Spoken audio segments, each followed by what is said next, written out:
আমরা আলোচনা করে সিদ্ধান্ত নিতে চাই।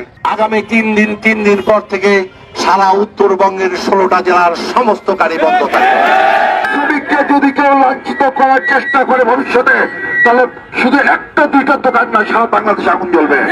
আমরা কারোর সাথে যুদ্ধ করতে চাই না। যতক্ষণ পর্যন্ত আমাদের সিদ্ধান্ত না যাবে ততক্ষণ পর্যন্ত বগুড়া জেলার একটি গাড়িও চলবে না। আমাদেরকে কোনো বাহিনী দিয়ে দাবার দিতে হবে না, আমাদেরকে মারতে হবে না, ধরতে হবে না, কিছুই করতে হবে না। আমরা ঘরে বসে থাকবো, আমরা চাবি সিলিন্ডার করে বসে থাকবো। এদেশের কোন জনগণ যদি মনে করে তারা বাংলার মানুষকে গাড়ি চালিয়ে সেবা দেবে, আমাদের কোনো আপত্তি নাই। যদি আপনারা মনে করেন আমাদের সঙ্গে আলোচনায় বসবেন, আলোচনা করতে চান, আলোচনার দরজা খোলা। আমরা আলোচনা করে সিদ্ধান্ত নিতে চাই। এই আলোচনার সিদ্ধান্তের মধ্য দিয়ে বগুড়া জেলার গাড়ি চলবে, তার আগ পর্যন্ত এক।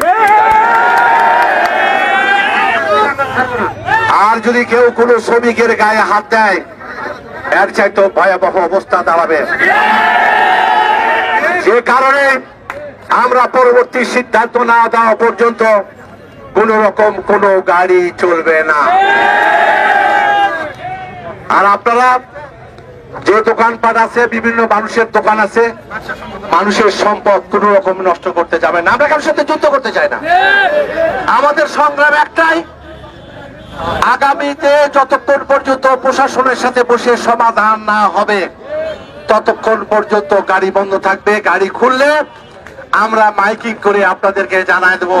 দয়া করে আপনারা দয়া করে আপনারা যেখানে যে অবস্থায় ছিলেন সেই অবস্থায় চলে যাবেন। আমরা পরবর্তীতে আপনাদের জানায় দেব। যদি 3 দিনের মধ্যে আর ব্যবস্থা গ্রহণ না করা হয়, আগামী 3 দিন পর থেকে সারা উত্তরবঙ্গের 16টা জেলার সমস্ত গাড়ি বন্ধ থাকবে। প্রশাসনের বিভিন্ন কর্মকর্তা আমাদেরকে ফোন করতেছে, তারা আমাদের সাথে বসতে চায়। কালকেও বলেছিল যে আমরা রাতেই বসবো, সকালে বসবো, বাট তারপরে আর কেউ আমাদের সাথে কোনো যোগাযোগ করেনি। যেটুক ঘটনা ঘটেছে অনাকাঙ্ক্ষিত ঘটনা ঘটেছে। বাট একটা জিনিস আমরা প্রশাসনকে বলতে চাই যে এখানে মিডিয়ার মাধ্যমে সেটি হচ্ছে মোটর শ্রমিক ইউনিয়নের শ্রমিকরা দিন আনে দিন খাওয়া, খেটে খাওয়া শ্রমিক। এই শ্রমিককে যদি কেউ লাঞ্ছিত করার চেষ্টা করে ভবিষ্যতে, তাহলে শুধু একটা দুইটা দোকান না, সারা বাংলাদেশে আগুন জ্বলবে। এবং এই সক্ষমতা বাংলাদেশের কেবলমাত্র পরিবহন সেক্টরে আছে। এবং আমাদেরকে বিভিন্ন প্রশাসনের কর্মকর্তা ফোন করছে, হয়তো অল্প সময়ের মধ্যে বসার একটা ব্যবস্থা হবে। আমার প্রেসিডেন্ট যেটা বললেন যে আমাদের সাথে বসার পর আমাদের টার্মস এন্ড কন্ডিশন, অর্থাৎ আমাদের যে পরিমাণ ক্ষতি হয়েছে এই ক্ষতি কোনোভাবে পোষানো সম্ভব না।